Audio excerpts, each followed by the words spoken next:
जी हाँ, सेहत से समृद्धि। आज इंडिया @100 में हम बात कर रहे हैं हेल्थ सेक्टर की। जब देश 1947 में आजाद हुआ तो देश में स्वास्थ्य सुविधाएं ना के बराबर थी। पिछले 75 सालों में स्वास्थ्य सेक्टर में काफी कुछ काम हुआ है, बहुत कुछ बदला है, इसका असर भी दिखा है और लगातार ये कोशिशें जारी भी हैं। लेकिन अब तक जो काम हुआ, क्या वो बढ़ती जनसंख्या, बढ़ती स्वास्थ्य चुनौतियों के हिसाब से काफी है? इन सवालों का जवाब खोजेंगे, चर्चा करेंगे कि हेल्थ सेक्टर में किस तरह की चुनौतियां अभी हम सबके सामने खड़ी हैं।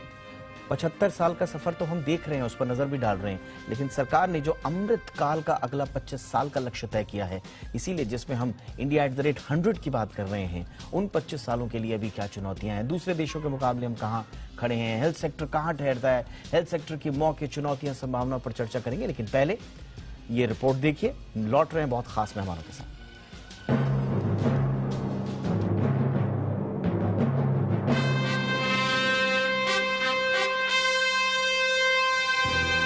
15 अगस्त 1947 को हमें आजादी तो मिली, लेकिन सैकड़ों वर्षों की गुलामी की बेड़ियों ने देश को गरीबी और अव्यवस्था के दलदल में फंसा दिया था। तब से लेकर अब तक 75 साल की यात्रा में देश ने सांस्कृतिक, सामाजिक, राजनीतिक, आर्थिक, सैन्य, खेल और तकनीकी क्षेत्र में अपनी एक अलग पहचान बनाई है। बीते 75 सालों में अपनी अंदरूनी समस्याओं, चुनौतियों के बीच देश ने ऐसी उपलब्धियां हासिल की हैं जिन पर हमें गर्व है। ऐसा ही एक सेक्टर है स्वास्थ्य का।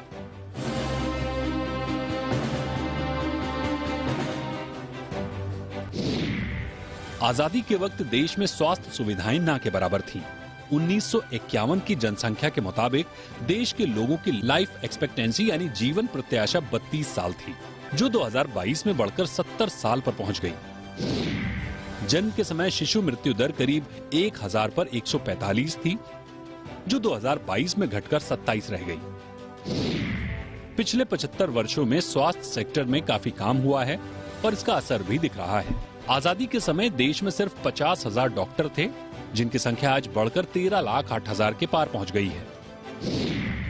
1947 में देश में 30 मेडिकल कॉलेज ही थे, लेकिन अब 600 से ज्यादा मेडिकल कॉलेज हैं। इतना ही नहीं, आजादी के समय देश भर में 2014 सरकारी अस्पताल थे, जिनकी संख्या आज 23,500 से ज्यादा है। उस वक्त देश में प्राइमरी हेल्थ केयर सेक्टर्स की संख्या सिर्फ 725 थी, जो आज बढ़कर 23,391 हो गई है।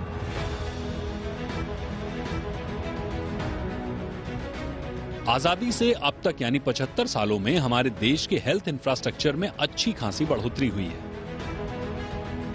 मेडिसिन के सेक्टर में भी भारत की 75 साल की यात्रा लाजवाब रही है। 1947 में भारत का फार्मा मार्केट विदेशी कंपनियों के कब्जे में था और उस वक्त जरूरत की 80 से 90% दवाइयां इंपोर्ट होती थी। भारत में दवाइयों के दाम बाकी देशों के मुकाबले काफी ज्यादा थे। ये स्थिति 1960 तक रही। भारत ने जब दवाइयों के घरेलू प्रोडक्शन पर फोकस बढ़ाया तो स्थिति तेजी से बदलती गई।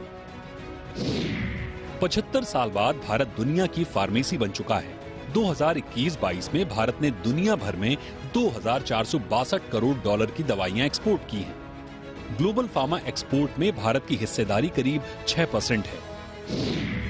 वॉल्यूम के हिसाब से भारत दुनिया का तीसरा सबसे बड़ा देश है, जबकि वैल्यू के हिसाब से 14वें नंबर पर है।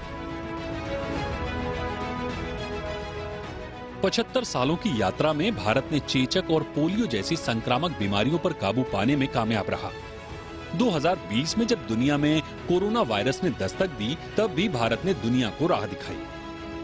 भारतीय कंपनियां न सिर्फ वैक्सीन बनाने में कामयाब रहीं, बल्कि दुनिया के एक बड़े हिस्से को इसकी सप्लाई भी सुनिश्चित की। इन तमाम उपलब्धियों के बावजूद देश ग्लोबल मानदंडों के हिसाब से अभी काफी पीछे है। देश का हेल्थ इंफ्रास्ट्रक्चर और स्वास्थ्य सुविधाएं जरूरत के हिसाब से नाकाफी हैं। देश में 1000 की आबादी पर सिर्फ 0.55 बिस्तर है, यानी हर 2000 की आबादी पर सिर्फ एक हॉस्पिटल बेड है। स्वास्थ्य मंत्रालय के मुताबिक देश में 10,000 लोगों पर 8.6 डॉक्टर्स हैं। वर्ल्ड बैंक का आंकड़ा बताता है कि चीन में हर 10,000 आबादी पर 22 से ज्यादा डॉक्टर्स हैं। स्वास्थ्य सुविधाओं पर भारत सरकार जीडीपी का सिर्फ 3% खर्च करती है, जबकि चीन 7% से ज्यादा खर्च करता है। दुनिया को अगले 25 सालों में यानी आजादी की 100वीं वर्षगांठ पर दुनिया में अलग अलग मुकाम हासिल करने के लिए एक किफायती और मजबूत हेल्थ केयर सिस्टम खड़ा करना होगा। इस दिशा में सरकार ने कदम बढ़ाने शुरू भी कर दिए हैं। मेडिकल कॉलेजों की संख्या में बढ़ोतरी के साथ ही एम्स जैसे प्रीमियम हेल्थ इंस्टीट्यूशन की संख्या में तेजी से बढ़ोतरी हो रही है।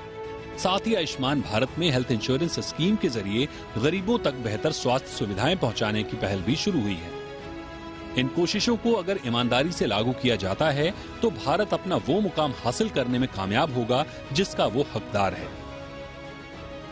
ब्यूरो रिपोर्ट, जी बिजनेस।